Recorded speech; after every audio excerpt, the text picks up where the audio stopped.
49ers Report mailbag coming your way right here on the 49ers Report. I am your host, Chase Sr.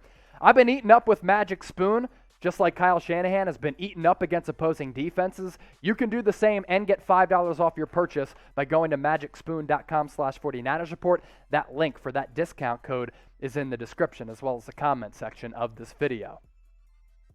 We kick off this mailbag with this question coming in from Tristan McDannel. Do you think that Kyle Shanahan is making Jimmy look good in order to get a first-round pick for him and trade him later in the season or possibly the beginning of next season? I don't think that Jimmy Garoppolo is going to get traded this season for a couple of reasons.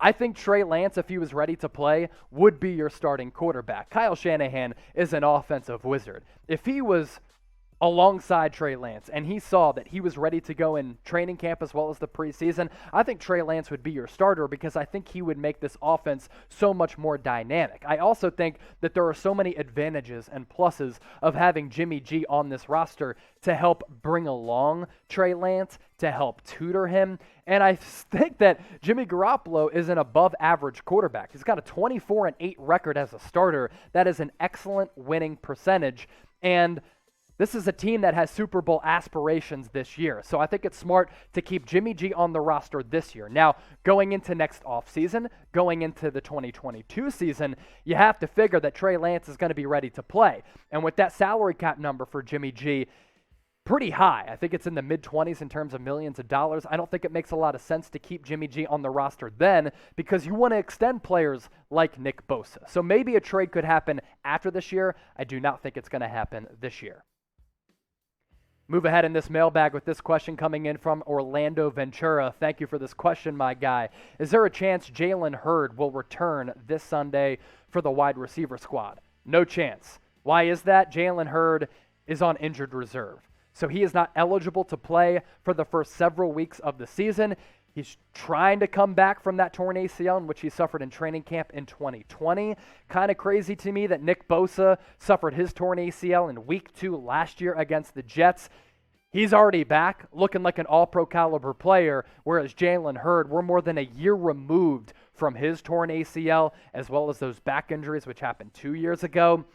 At what point do you cut bait with Jalen Hurd? He's occupying a very precious spot on this 53-man roster, but no, he is not eligible to play this Sunday. Chris Peacock, should the 49ers trade Brandon Aiyuk for a top-tier cornerback? So I answered this question last week, and I understand the name is funny. Did you get me? Maybe. Chris Peacock? Maybe. I don't know. You got creative there. I do not think that you should trade Brandon Aiyuk for a top-tier cornerback. I think Brandon Aiyuk has the potential of being a very, very good player. I think Brandon Aiyuk has a lot of upside. So many people were making so much out of him being in the quote-unquote doghouse for Kyle Shanahan. Look, did he play the greatest football in training camp as well as the preseason? No. Are there some concerns about him maybe not taking the game seriously? There have been a couple of reports out there, and maybe Kyle Shanahan has taken stock in that. Also, Trent Sherfield has beat him out because he balled out in preseason as well as training camp. So I don't think Brandon Aiyuk is in the doghouse. He suffered a hamstring injury during the preseason. You don't want to rush those injuries because if you come back too soon and then you re-injure that, Brandon Aiyuk's out for several weeks. So no, to answer your question, it's not wise to trade away Brandon Aiyuk, who you selected in the first round 2 years ago. $10 super chat coming in from David Vielma. Do it, Chase. Miss you, brother. My guy, $10 super chat calls for a beer chug, so I got you real quick.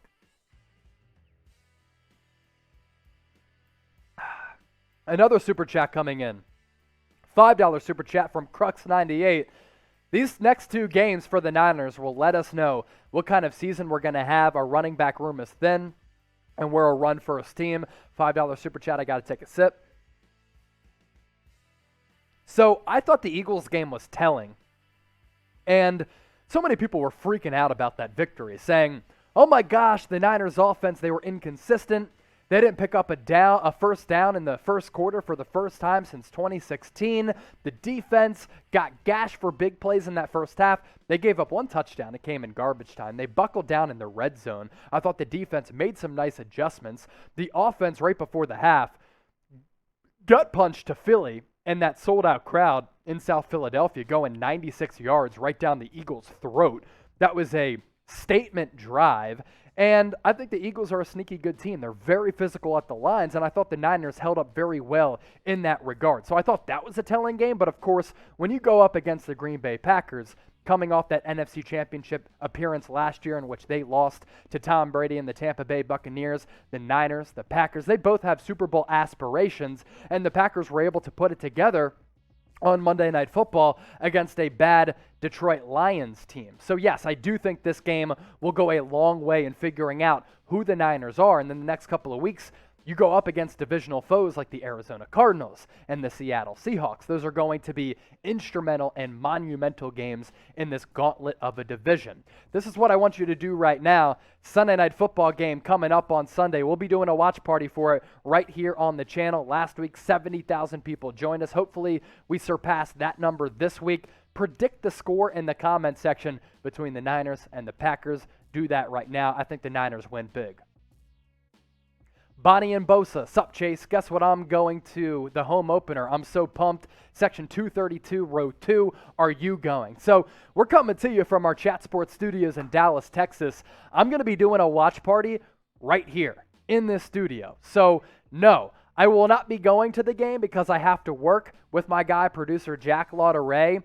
If I wasn't working, maybe I'd be at that game. If you guys want to fly me out to Santa Clara so that we can do a watch party from outside the stadium and chug some beers with the Niner gang, I'm totally down. Let me know. You can Venmo me or hit me up on Twitter and Instagram. Pay for my flight at Chase_Senior.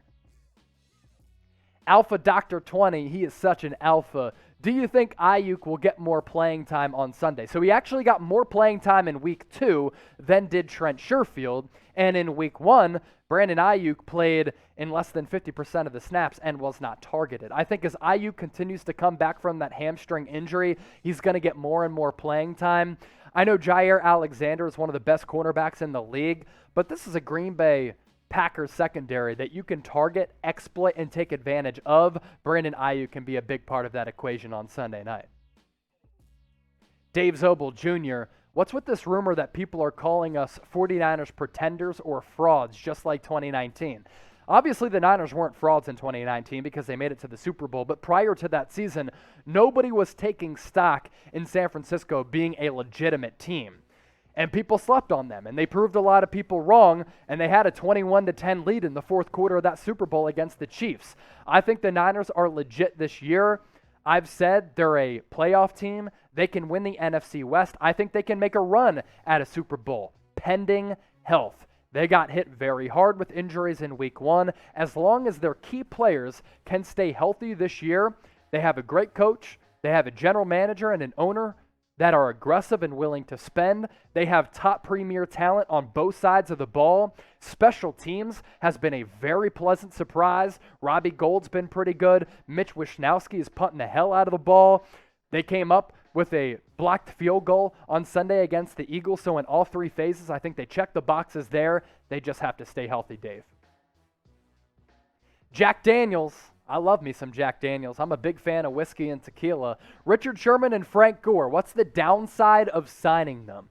The downside of signing Richard Sherman and Frank Gore is that they're both older players. Frank Gore obviously older than is Richard Sherman. Richard Sherman only a couple years removed from the 2019 season. While with the 49ers, he made it to a Pro Bowl and I believe was a second-team all-pro caliber cornerback outside for a very good defense that year. So the downside is that they're old, and that's really the only downside. I mean, look, Frank Gore, I think he's somewhat washed up, even though I thought he played pretty well last year for the New York Jets. Richard Sherman, there have been continuing talks between him and the organization. I still think it's in play that Sherman could sign with the Niners later on in this year, depending on what happens with injuries.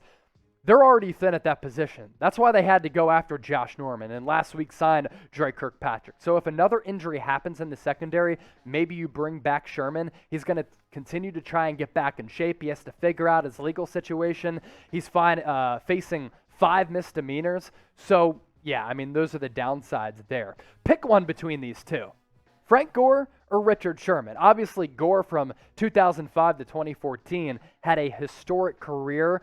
solidifying himself as one of the great Niners running backs of all time. Richard Sherman only played for San Francisco for 3 years, but was pretty good in that time span. Pick one of these two guys and let me know.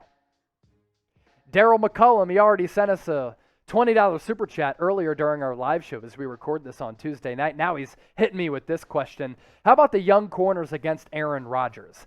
They're going to get tested. And I thought Deommodore Lenoir really bounced back well against Philadelphia on Sunday. He was targeted and he was cooked early in that game. He was the one outside guarding Quez Watkins when he got burned for that 91-yard pass play, and then the Niners buckled down in the red zone on that goal line stand, 1st and goal from the 1. The Eagles didn't get any points. And Deommodore Lenoir was targeted often early in that game.